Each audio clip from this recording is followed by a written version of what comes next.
many of you are scared to speak in English? Yeah, I can see some hands coming up. Some think inside, but they don't want to raise their hand. But many of us feel scared, especially when we are in a group and when people are so fluently speaking in English, the words get stuck inside our mouth, right? It doesn't come out. Though it is there in our head, we are thinking, but it doesn't come out. It is because of the fear we have inside us. So let us try and understand why is it that we have this fear? And many of us feel, I'm sure you all will agree, that we feel inferior, right? If we don't speak English, we do not feel equal to others. If we do not know, we feel inferior. How many of you have felt this kind of experience in your life? Can you show me a raise of hand? Ma'am, we have felt inferior, amidst others, where they were speaking and I was not able to speak. Somewhere in some walk of life, right? We would have had that experience. Yes, I can see some hands being raised. So today, let us try to come out of that inferiority complex. Okay, now there are so many languages in India, right? To name a few, it is South Indian languages like Telugu, Tamil, Malayalam, and North Indian languages like Rajasthani, Haryani, Kashmiri, Oriya, Bengali, so many languages. Can you all speak all the other languages? Do you know Rajasthani? Do you know Oriya? Can you speak Malayalam? Can you speak Bengali? No, right? Then why is it that only when we do not speak English, when we do not know how to speak English fluently, we feel inferior? And why is it that we do not feel inferior when we cannot speak Bengali or Rajasthani? Do you feel inferior? No, right? It is just another language. And when you have to learn, when you go to that particular place, for example, you have gone to Tamil Nadu. So for business purpose, you will have to learn a few words. You will learn. But do you feel inferior if you do not know Tamil, if you do not know Malayalam, or if you do not know Hindi? No, right? In the same way, I would like to stress upon the fact that English is just another language. So come out of the fear or come out of the complexity that you feel inferior if you cannot speak that language. Okay, I want all of you to show your thumbs up and tell me in future, I will remove that inferiority complex that I am not able to speak English. Yeah, show me your thumbs up. Nobody wants to feel inferior. You know why we have this inferiority complex? Thanks to the Britishers who have ruled us more than 200 years. They have made us feel like slaves. If you do not know English, you are no good, right? That is why we have this feeling inside us. Oh, if I do not know English, I'm no good. I have to feel, inferior. So that feeling is imbibed by Britishers. And it's been 73 years after independence. Should we still be ruled by them? Our mind is still ruled by them. So let us not be slaves to their mindset, to the mindset they have imbibed in us. Let us come out of that fear and let us say, yes, it's just another language. I'm going to learn it. Done? Yes, both the thumbs up. I want to see thumbs up of all my participants. Excellent. Very good. So now, going ahead, language. We all need a language to communicate, right? Every day, they say in our waking hours, we communicate 70% of the time, either by listening or by reading or by writing or by speaking, LSRW, right? So we communicate 70% of the time. And imagine if we didn't have a language, how will we communicate? Can we keep on communicating in sign language? Imagine how difficult it would have been, right, without a language. So through civilization, we have also evolved and we have, described our own language in our own convenient terms. So language, they say, is a roadmap to culture. And English language, just like any other language, is not anybody's property. Britishers cannot say it is my property, or Americans cannot say it's my property. No, it is everybody's property. And it is just dressing up our thoughts. You have some thoughts, you have some feelings, you have some emotions, you dress up. Yeah, just like when you go outside, when you want to meet someone, when you go to office or to work or to a function, you dress up very well, right? You present yourself very well. That is the way you have to dress up your language, which is created by your thoughts or feelings or emotions. And when you dress up, how beautifully can you do it? Because we all want to present ourselves in a very beautiful way. In the same way, the words which come out of our mouth also has to be presented in a very beautiful way. So for that, we need a medium of communication, which is language. And of course, we all, we all are crazy about learning English. In fact, we ought to learn English. Why is that? Why do we need to learn English? We need not learn any other languages, ma'am, as you're telling, like we need not learn North Indian languages, but we have to learn English. Why is that? Number one, it's a global language. You can connect to anybody around the globe with English. It is used for business purposes, official purposes. If you do not know English, the chances of you getting a work, getting posted officially becomes very, very less or almost zero, right? You can't get into any good college or school if you're a student.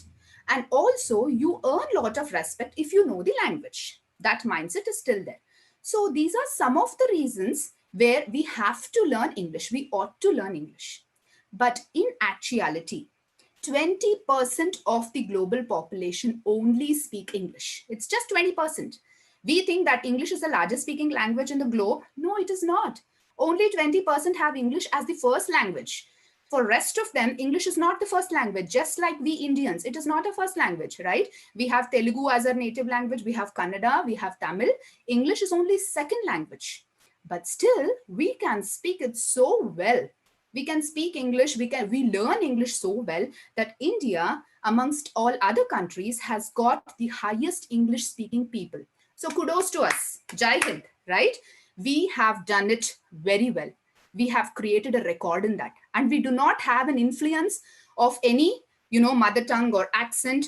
You can't understand every Australian. You cannot understand every American. You cannot understand every Brit. Whereas when an Indian speaks English, it is so crisp and clear. You can actually start writing spellings, especially when some people speak. They stress on each and every alphabet so clearly that you can write down the spelling. Such is the hold of English, of our Indians. So let us be proud of it. So the first thing is you have to remove that fear, that complexity out of your mind. Second thing is, yes, we are the best. So let us try to improve our skills. Okay, so before I go about teaching some simple skills and tips to you to learn the language without learning grammar, let me just tell you a short story. Do you all like stories? Who doesn't like story? Who likes story? Can you give me a raise of your hand? Who likes to listen to story? Yeah? Everybody wants a story. Okay. We always try to tell stories to children. Thereby, we, tell them the moral of the story so that they learn it very easily, right?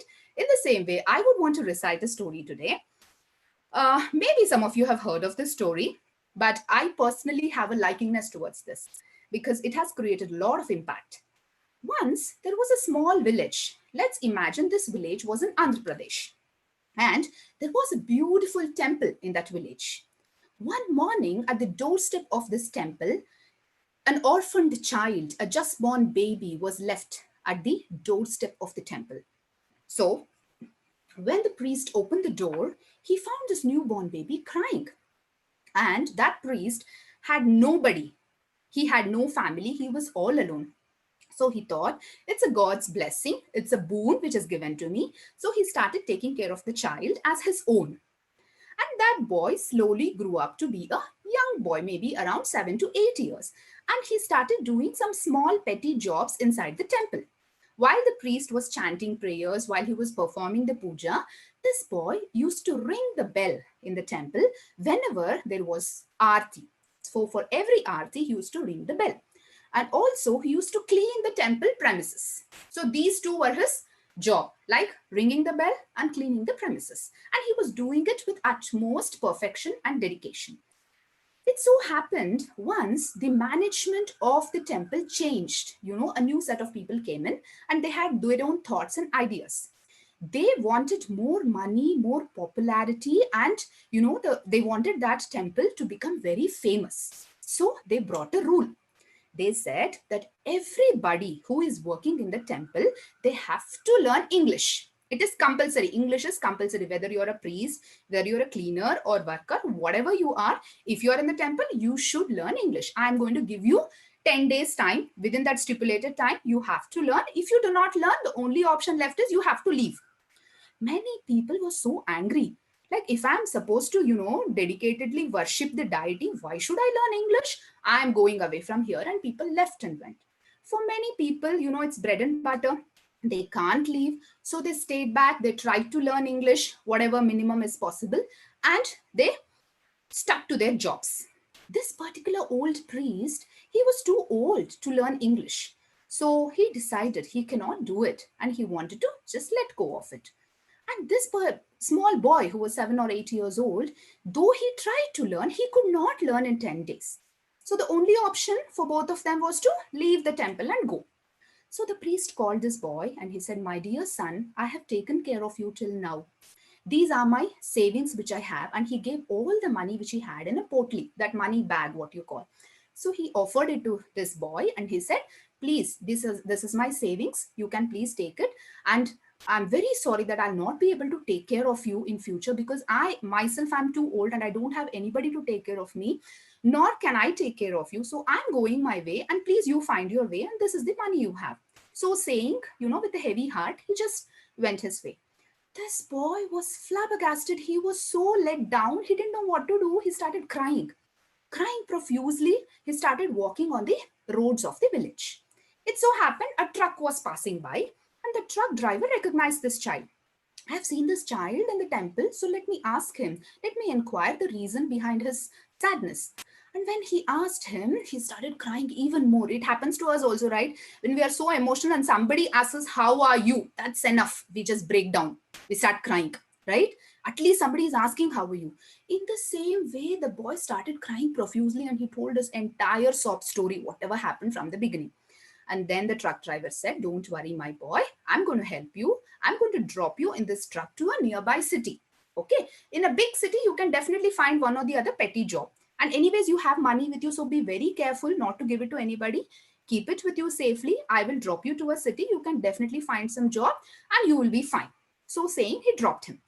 And again, the boy didn't know what to do in the city. He went round and round, round and round from morning to night. And he was so tired. At the end of the day, he just slept on a wooden bench somewhere. And morning he wakes up, there is a small tea stall. That wooden bench is right in front of the tea stall. And the owner has opened the tea stall and he's waiting for this boy to get up. He asks him, "What happened, boy? Why are you here?" And again, he tells his entire story, whatever happened, and he starts crying. The owner said, "Don't worry, I cannot afford to give you any money. What I can do is I can give you, something to eat, breakfast, lunch, and dinner, and I will give you shelter. Inside this tea store, you can sleep in the night. I will give you food and shelter, but I cannot offer you salary." For which the boy is so happy. All he needs is food and shelter. He doesn't know the value of money. So he is so indebted to that owner and he says, "Okay, sir, no problem. I'm so thankful to you. I will do whatever you tell me." And from that day onwards, he helps the tea stall owner to serve tea to everybody and he cleans the stall. And he does it with so much of dedication and perfection. People start coming to the stall only because of that boy. Don't we all do that? So many times we go to a particular shop because the customer service is so good. They take individual care of us. So in the same way, people started flocking into that small tea stall and it will start slowly growing into a hotel and it will, grow into a fine dining hotel where people come and sit, have their food and go. So it grows into a big hotel. Now that owner is really pleased. He says, "My boy, you're doing such an amazing job and you have been a lucky mascot to me. So why don't you marry my daughter and be the heir to my property? You can take care of my business. I will leave it all to you." And then, of course, the boy agrees and marries. And then he grows on. He becomes more prosperous and he opens a 5-star hotel. And imagine it grows into a chain of 5-star hotels and he is the owner of all the 5-star hotels. One day in Delhi, let's imagine it's in Delhi, there is a meeting for all the owners of 5-star hotel. So they've all gone there, they've attended the meeting, they've come out. And you know how our journalists are. They flock, right? As soon as you have all the owners or management people or celebrities, they just flock and they start asking you so many questions. In the same way, there were many channels and we came and asked him many questions in English. And this boy, now a grown-up young man, he says, "I'm so sorry." He tells it in his native language. Let's imagine Telugu. He tells, "I'm so sorry, madam. I cannot answer in English. I do not know English." For which, she's shocked. That reporter is shocked. The journalist is shocked. She says, Sir, you do not know English? I'm surprised. What if you knew English? Without knowing English, you have achieved so much in your life. So what if you knew English? What would you have done? For which the young man replies, I'm sure some of you can guess. Who can guess the answer? Raise your hand. Who can guess the answer? What if he knew English? Yes, he would have been ringing the temple bell, right? Because he did not know English, he came out, he achieved so much, he stood on his own legs, right? But if he knew English, he would have been in the temple. So through this story, what I want to communicate to all of you is not knowing English should not become an impediment to you. You have to put in a lot of creativity, a lot of hard work, effort. With that comes self-confidence, and with that comes your achievement and success. But yes, in today's generation, in the current generation, English is a must. You have to know. Otherwise, you cannot get connected globally, right? You can just stay in a village. This is a story for which, it cannot be a reality. But yes, this is a moral booster to us that just because I do not know English, you don't have to feel bad. Oh, I cannot achieve anything. That should not be a hindrance to you. You have to feel, apart from whatever skills I have got, apart from the creativity and hard work and determination I have, let me add this skill also to my bouquet. Let me also add English so that I can grow higher. So with this moral, let me just give you a few tips. The first tip is you have to always be in an English atmosphere. You have to be listening to English news. Yeah, switch on the TV, listen to English news, listen to English channels. Okay, listen to English songs. Go to the channels where you can listen to English songs. Watch a lot of English movies. Read a lot of English magazines, books, novels. Yeah, and though you cannot understand few words or few sentences, you keep reading it, you will get the flow of it naturally. That is your brain's capacity. Don't feel like, I do not know, how can I read such a fat book? Don't get scared. Take a small book, a thin book which has around 100 pages of your choice, simple English, and start reading it. And whenever you cannot understand any word, just mark and refer to the dictionary. But at the same time, I would ask you, not only reading novels, reading magazines, reading books, I want you all to read dictionary. Yeah, from today, make it a point that every day you have to read dictionary, not refer to, not just refer to, but read dictionary. How do you read a dictionary? Just open some page, yeah, take out 5 words and understand the meaning of it. Next to it, you will know the meaning of it. And when you know the meaning and when you have understood the word, start making sentences of your own using that word. Yeah. For example, you have taken a word as read. In how many ways can you use this word? Reading, read, going to read. Yeah. So in many ways, you can start using that sentence and maintain your diary. Okay. Maintain your English diary. It is a very personal property of yours. It is your asset. Okay. So maintain that, and every day, don't you all have 5 minutes? Are you not free for 5 minutes? 5 minutes, 5 words, find out the meanings, write in sentences, and you automatically get to know the meaning. It will come to your mind when you speak. You are using so many new words as and when you speak. Arey, you should be surprised at yourself. How come I'm using so many words? Because of the habit, because of the practice you have developed. And also, okay, that is number 1 tip. And start reading. Yeah, reading as many books as possible.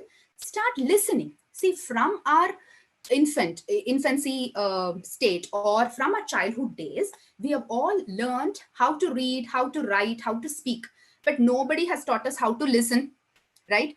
We always, when somebody else is talking, we keep thinking in our mind what to speak next, right? Rather than listening to what the other person is telling, we want to speak next. So please develop the art of listening. It is a powerful skill, friends, I tell you. You have to be patient and listen to what the other person is telling. Yes, of course, it improves your communication. But when it comes to language development, when you listen to people who are speaking in English, you can grasp so many new words and sentences. You just imitate the same thing. When you're speaking with somebody else, you have grasped whatever the other person has told. Just imitate the same thing. That is called shadowing technique. Okay, you don't have to learn, sit and learn sentences or sit and learn grammar and all that. When you know that this person is really good in English and you grasp the entire sentence, use the same sentence on someone else. Okay, that is called shadowing technique, and you can do it wonderfully. What you have read, what you have listened to, you can easily start using it when you're speaking to someone else. Okay, now coming to writing. Many people, they are fluent in writing, but speaking doesn't come naturally. So make it a point that you write about something interesting to you. It need not be very complicated. It can be as simple as you want to write about a rainy day. It's been raining continuously, and you want to write the beauty you find on a rainy day. You know, the smell of the rain, you know, how the color of the clouds when it rains. Or maybe you want to talk the disadvantages of it. You cannot go out, you cannot do your pending jobs, or it is very, you know, messy when you go out, you always have to carry an umbrella, things like that. Whatever comes to your mind, you start penning it in your diary. Again, that's your possession, that's your private property, nobody can touch that, it's only up to you. So at least you're out of that fear, you know, somebody will see that and start laughing at me, right? And even friends, if somebody laughs at you while you're talking, saying that it's wrong, you're not speaking properly, you are so fortunate, because making people laugh, that is one of the costliest thing, that is one of the hardest thing. You can't make people laugh very easily. And see, you're so fortunate, they are laughing because of you. So don't take it too personally, don't be very sensitive about it. Or otherwise, if you are sensitive, if you cannot take it, then start writing. This habit will help you enormously. So whatever your feelings are for the day, or you want to pick up some topic, you know, how is life in a big city, how is life in a small village, well, how do you feel on a rainy day, what was it when you went for a picnic, how important is family, what did you learn from your child today, what did you learn from your spouse, with your wife, or from your husband, what did you learn, what did you learn from your mother, what do you remember about your father, things like that, you know, small things. You give the topic, because you are the owner of your book, it's your property. You give your own title, you start writing your own words, and you put a signature at the end of it. It's like your pride, you know, you possess that. So develop these habits, and definitely English becomes very simple. And read the headlines of newspaper. Headlines of newspaper never has grammar. PM meets minister, does it have grammar? PM is going to meet the minister today. That is a sentence you can make out of it, right? So when you read the headline, you can add grammar automatically, unknowingly. So even before you realize, you know grammar, right? So PM meets minister. Today I just read deadline dead again, right? So just start adding articles like a and the. I don't want to scare you by teaching what is an article, what is a gerund, what is an idiom. No, let me not scare you. You don't need to learn grammar to speak fluently. First, let us develop these skills, you know, how to speak confidently and fluently. Then we can come into grammar. And for this, again, phonics is very important. Let me just close this session by one last tip. See, in Kannada, in Telugu, in Tamil, when you pronounce, again, many people say pronounce. That's a wrong way of pronouncing. It's pronounce. O is silent. Many people say Wednesday. It is not Wednesday. It is Wednesday.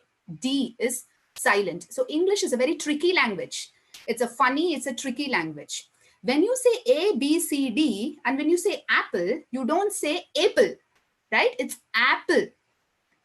So when you have to learn the language, you have to learn phonetics. That is the sound of the alphabets. In Telugu, when you say ka, ka is ka in Kamala, in Kanaka, in Kannadi. Whereas in English, when you say C for cat, in cat it is ka, in cut it is cut. Whereas in cement, it is C.